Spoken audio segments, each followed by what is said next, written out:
বেশি, 26,000 ছেলে মেয়ে মানে প্রায় 1.5 লক্ষ 2 লক্ষ পরিবার। 8 বছর তারা চাকরি করেছে, 4 সপ্তাহের মধ্যে সব টাকা ফেরত দিতে হবে। Is it possible? অর্ডারটাকে বলছি বেআইনি অর্ডার, আমরা এটা নিয়ে উচ্চ আদালতে যাচ্ছি। আশা করি আপনারা সকলে শুনেছেন যে গতকাল প্রায় 25,000-এর কাছাকাছি চাকরি বাতিল করেছে হাইকোর্ট, ঠিক আছে। তো গতকালের একটা বড় ডিসিশন নিয়েছে, বড় সিদ্ধান্ত নিয়েছে। এর আগেও চাকরি বাতিল করা হয়েছিল। তো চাকরি বাতিল করার পর সুপ্রিম কোর্টে কেস করেছিল। তো সুপ্রিম কোর্ট থেকে হাইকোর্টে এটা নির্দেশ দিয়েছিল যে হাইকোর্টে শুনানি হবে, ঠিক আছে। হাইকোর্টে কিছুদিন শুনানি হওয়ার পর তো তারপর গতকাল একটা রায় দিয়েছেন। 25,000 চাকরি বাতিল, পুরো প্যানেলটাই বাতিল করা হলো, ঠিক আছে। এই রায় দিয়েছেন গতকাল। তো তারপর অর্ডারটাকে বলছি বেআইনি অর্ডার, আমরা এটা নিয়ে উচ্চ আদালতে যাচ্ছি। এই রায় দেওয়ার পর এসএসসি এবং রাজ্য সন্তুষ্ট নয়, ঠিক আছে। তো তার জন্য বর্তমানে এখন সুপ্রিম কোর্টে যাওয়ার সিদ্ধান্ত নিচ্ছেন রাজ্য এবং এসএসসি। তো বর্তমান আপডেট কী রয়েছে এসএসসির, আজকে আমরা এই ভিডিওতে আলোচনা করব। সঙ্গে থাকুন, ভিডিওটি শেষ করে দেখুন। চ্যানেল নতুন দর্শক তো অবশ্যই চ্যানেলটিকে সাবস্ক্রাইব করে দেবেন। আপনারা অবশ্যই দেখতে পাচ্ছেন মামলা হলে যেন জানতে পারি, যাদের অভিযোগে 26,000 চাকরি বাতিল তারা গেলেন সুপ্রিম কোর্টে। এক্ষেত্রে তাদের পক্ষের বক্তব্য যাতে শোনা হয় সেই কারণে ক্যাভিয়েট দাখিল করেছেন লক্ষ্মীতুঙ্গ, সীতাউদ্দিন এবং ববিতা সরকার নামে 3 মূল মামলাকারী।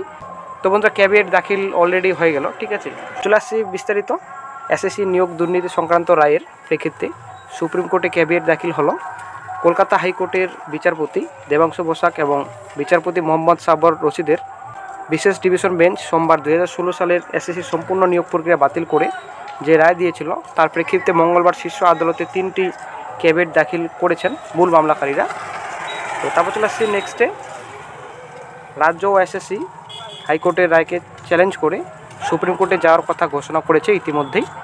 এক্ষেত্রে তাদের পক্ষের বক্তব্য যাতে শোনা হয় সে কারণে ক্যাভিয়েট দাখিল করেছেন লক্ষ্মীতুঙ্গ, সীতাবুদ্দিন এবং ববিতা সরকার নামে 3 মূল মামলাকারী। একতরফা শুনানি রুখতেই শীর্ষ আদালতে এই ক্যাভিয়েট দাখিল করেছেন তাদের আইনজীবী ফিরদৌস শামীম। তো তারপর চলে আসছি নেক্সটে। সোমবার কলকাতা হাইকোর্টের 2 বিচারপতি ডিভিশন বেঞ্চ 2016 সালের এসএসসি সম্পূর্ণ নিয়োগ প্রক্রিয়া বাতিল করে দিয়েছে। 282 পাতার ওই রায়ের ফলে শিক্ষক পদের পাশাপাশি গ্রুপ সি এবং গ্রুপ ডি মিলিয়ে বাতিল হয়েছে মোট 25,753 জনের চাকরি। রায় ঘোষণা করতে গিয়ে বিচারপতি বসাকের মন্তব্য, এছাড়া কোনো উপায় ছিল না, ঠিক আছে।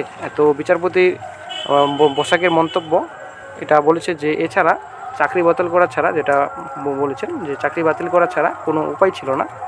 তারপর চলে আসছি নেক্সটে। হাইকোর্ট জানিয়েছে লোকসভা ভোটের পরে নতুন করে নিয়োগ প্রক্রিয়া শুরু করতে পারবে এসএসসি। ওই রায়ে অনেককে বেতনের টাকা ফেরত দিতেও নির্দেশ দিয়েছে আদালত।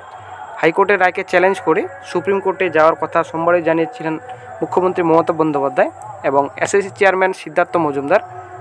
এ নিয়ে তারা প্রস্তুতিও শুরু করে দিয়েছে বলে সূত্রের খবর। তো বন্ধুরা, আশা করি আপনারা বুঝতে পারলেন যে ক্যাভিয়েট দাখিল হলো, ঠিক আছে, সুপ্রিম কোর্টে। তো আগামীকাল যাচ্ছেন সুপ্রিম কোর্টে অ্যাপিল করতে। তো বন্ধুরা, বর্তমানে যেটা রায় দিয়েছেন হাইকোর্টের বিচারপতি, যা এটা কীভাবে দিলেন, আপনাদের কী মনে হয় বন্ধুরা, যে এই রায়টা কতটা ভাবনা চিন্তা করে দেওয়া হয়েছে? আশা করি আপনারা সকলে বুঝতে পারছেন ব্যাপারটা। একটা রায় দিতে কতটা সময় লাগে এবং কতটা সময় লাগলো, প্রায় 6 মাস থেকে 8 মাস ধরে এরকম চলছে, হিয়ারিংয়ের উপর হিয়ারিং, ঠিক আছে, দিনের পর দিন চলে যাচ্ছে। তো তারপর গতকাল রায় ঘোষণা করেছে বিচারপতি। তবুও ব্যাপার রায় সন্তুষ্ট নয় এসএসসি এবং রাজ্য, ঠিক আছে।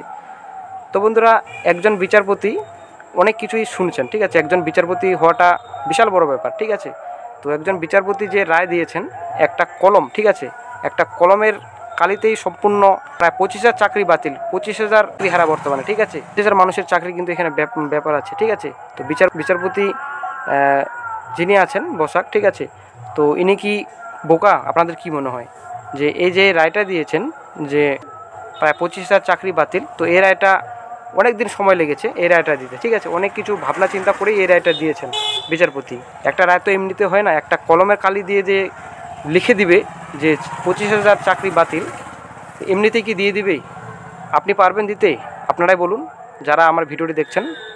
25,000 মানুষের চাকরি আপনি খেয়ে নেবেন, কতটা তাহলে অবৈধ হয়েছে নিয়োগে? তো সেটা কিন্তু ক্লিয়ার বোঝা যাচ্ছে।